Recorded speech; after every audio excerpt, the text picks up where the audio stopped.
generale, sicuramente molto, molto grave, è da mesi che lo è, direi insomma da quasi un anno, però non ci sono all'orizzonte delle soluzioni tangibili. In concreto, cosa accade a questi allevatori?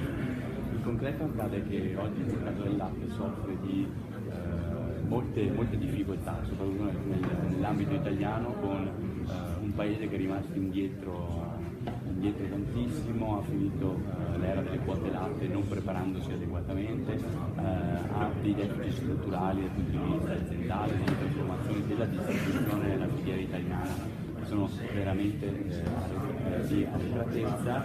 Ci sono dei pregi, dei grandi punti a favore che sono quelli delle DOP, dei grandi prodotti di qualità, delle professionalità del mondo agricolo e tecnico del latte, ma che oggi non riescono a trovare sbocco per questa situazione di mercato che appunto soffre di problemi che non sono mai stati affrontati per il Dunque, il latte viene pagato pochissimo.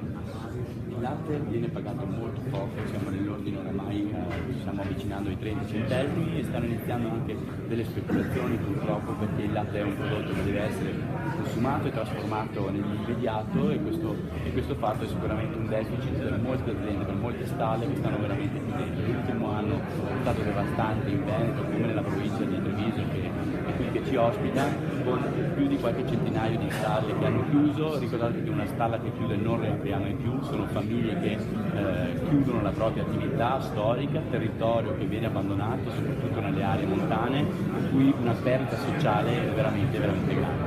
Qual è la goccia che ha fatto traboccare il vaso?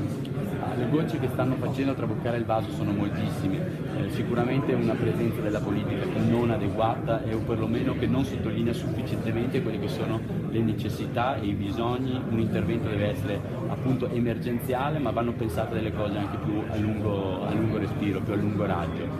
C'è sicuramente un problema della trasformazione che oggi non remunera adeguatamente i produttori, c'è un problema della distribuzione dove il prodotto al consumatore rimane allo stesso prezzo. Il latte fresco da un anno e mezzo a questa parte non ha subito cali di prezzo, però all'allevatore arrivano 10-12 centesimi in meno.